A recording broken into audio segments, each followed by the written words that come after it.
kita bahas tentang penggolongan darah. Jadi untuk penggolongan darah itu sebenarnya banyak ya cara penggolongan darah. Tapi yang biasanya sering dipakai itu adalah penggolongan darah ABO.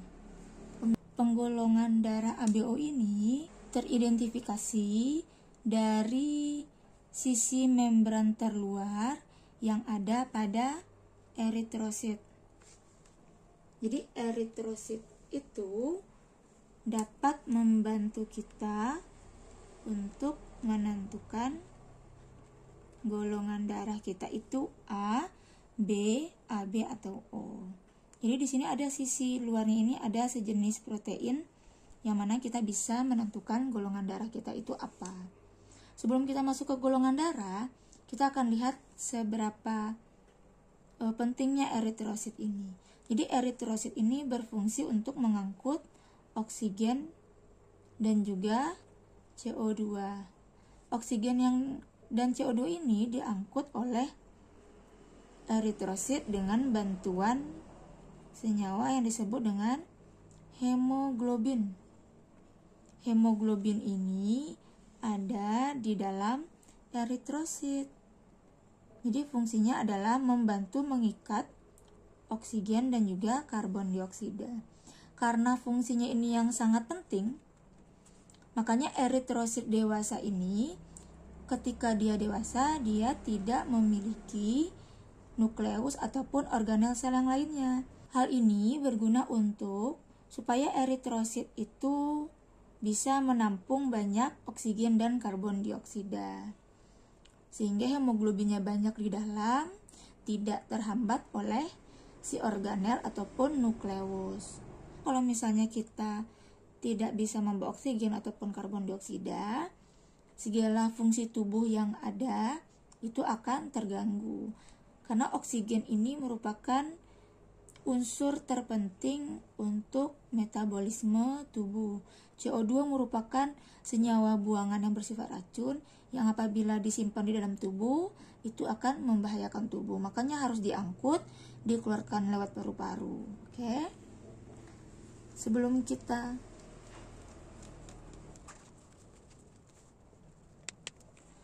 Sekarang kita akan masuk bagaimana cara kita menentukan golongan darah. Jadi di eritrosit ini, membran terluarnya ini terdapat suatu protein yang membantu kita untuk mempermudah membedakan golongan darah. Kalau dia golongan darah A, dia memiliki sisi terluarnya proteinnya itu seperti ini. Sedangkan golongan darah B, sisi terluarnya memiliki protein yang seperti ini. Ini analogi ya, supaya mempermudah untuk membedakan. Kalau golongan darahnya AB, dia punya sisi luarnya itu ada dua, A dan B, berarti gabungan ya.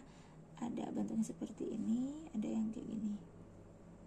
Kalau O tidak memiliki sisi terluarnya protein khusus. Protein khusus ini namanya antigen.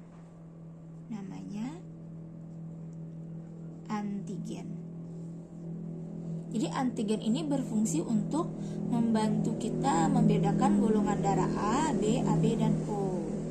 Kita buat penuh ya.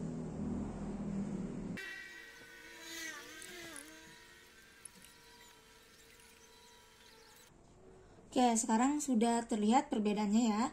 Kalau di sini antigennya membulat, bagian protein di sini. Kalau yang B itu meruncing. Kalau AB itu gabungan, ada yang meruncing, ada yang membulat, dan golongan darah O tidak memiliki antigen. Antigen ini biasanya disebut dengan agglutinogen. Jadi antigen itu biasa juga dibilang agglutinogen. Pada setiap golongan darah ini memiliki antibodi. Jadi antibodi itu membantu supaya sel-sel asing yang lain itu tidak merusak ataupun mengganggu sel darah merah. Jadi kalau golongan darah A itu punya antibodi. Antibodinya itu berbentuk runcing ujungnya, disebut dengan antibodi beta. Kalau yang B juga punya antibodi, ujungnya membulat, disebut alfa. Kalau AB tidak memiliki antibodi.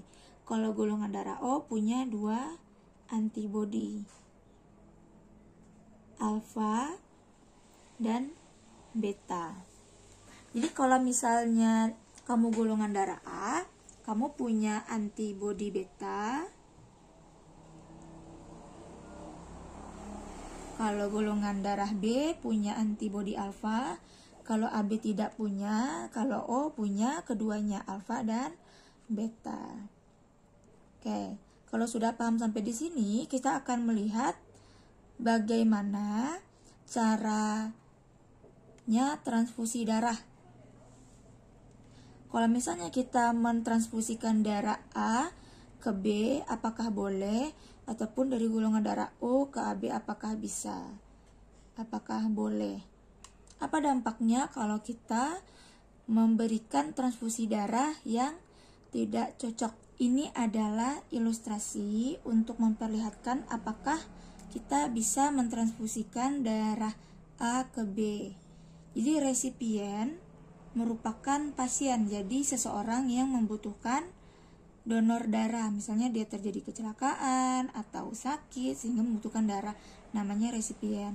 Sedangkan donor merupakan orang yang memberikan darahnya kepada resipien atau orang-orang yang membutuhkan darah. Jadi pasiennya golongan darah A, sedangkan pendonor golongan darah B. Kira-kira apa yang terjadi ketika golongan darah A itu menerima darah dari B? Ingat ya, ini kenapa A? Karena antigennya tadi berbentuk ujungnya membulat. Kalau yang B karena ujungnya meruncing. Ingat kembali kalau antigen pada golongan darah ini punya antibodi yang disebut A beta. Bentuknya meruncing ya, ini beta. Jadi beta ini ada di tubuh resipien, si beta. Terus masuk pendonor, masukkan darahnya ke resipien. Apa yang terjadi? Antibodi ini akan menyerang golongan darah B. Sel darah merahnya akan diserang. Karena apa? Ketika ujung antibodi melekat ke ujung golongan darah B, eritrosit B, maka antibodi akan memberikan sinyal tanda bahaya bahwa ini merupakan benda asing sehingga harus dihancurkan. Ketika antibodi ini nanti merusak sel darah merah dari pendonor yang masuk ke tubuh ini, si resipien, maka terjadi proses yang disebut aglutinasi. Aglutinasi adalah proses di mana terjadinya penggumpalan darah.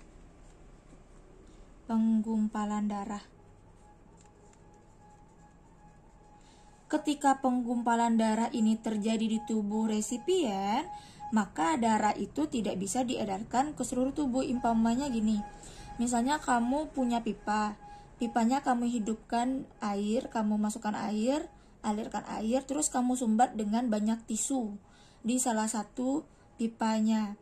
Setelah kamu sumbat, apakah aliran airnya akan berjalan? Tentu akan terganggu, jadinya mampet. Keadaan tersebut akan menyebabkan aglutinasi. Aglutinasi ini jika terjadi banyak itu akan menyebabkan kematian karena darah tidak bisa diedarkan ke seluruh tubuh dan juga tidak bisa dipompa di jantung. Makanya donor darah B tidak boleh mendonorkan darahnya ke golongan darah A. Seperti itu ya.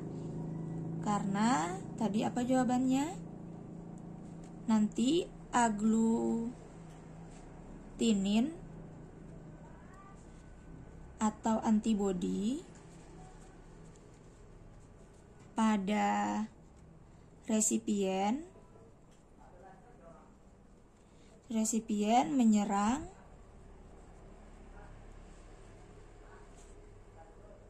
aglutinogen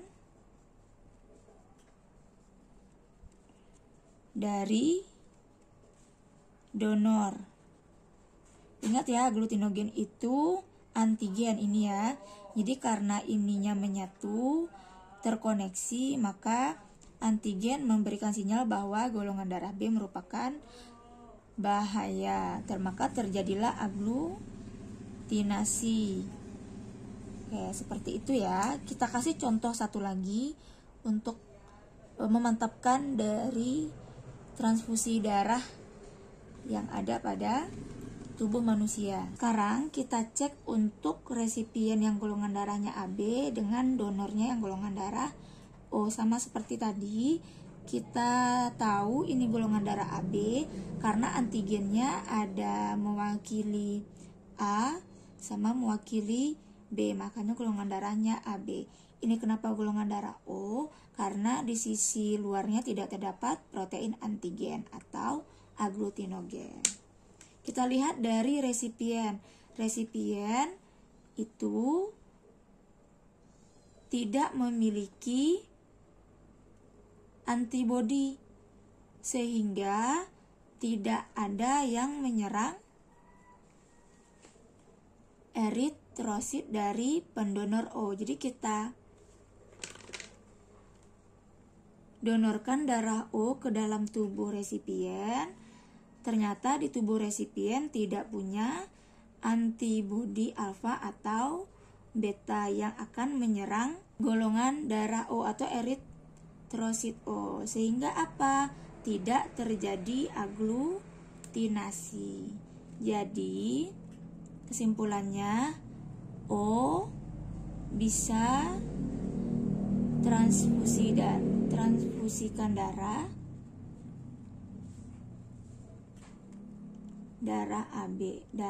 ke AB karena aglutinin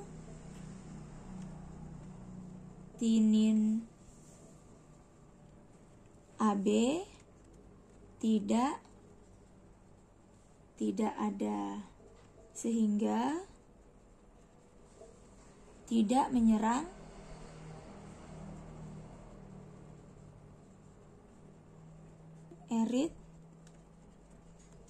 eritrosit O. Biasanya O ini juga disebut dengan donor universal. Artinya apa? Donor universal itu dia bisa memberikan darahnya ke semua golongan darah seperti itu. Karena misalnya kita ganti ini B. Ini tadi kan udah ya, ini kita ganti ini jadi B.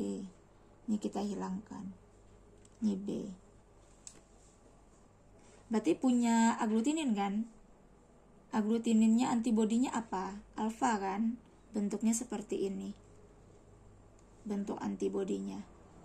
Antibodinya mau menyerang bagian sisi antigen mana? Karena golongan darah O tidak memiliki antigen. Jadi dia tidak bisa melekat ke golongan darah O, sehingga O tidak akan diserang antibodi dan tidak akan terjadi aglutinasi. Maka aman ya, golongan darah O bisa mentransfusikan darahnya ke semua golongan darah. Oke.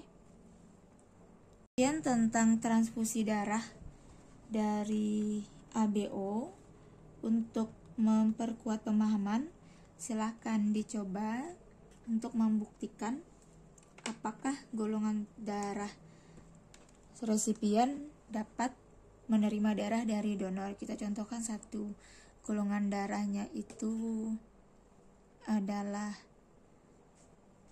AB dan juga B. Ini merupakan resipien, ini merupakan donor.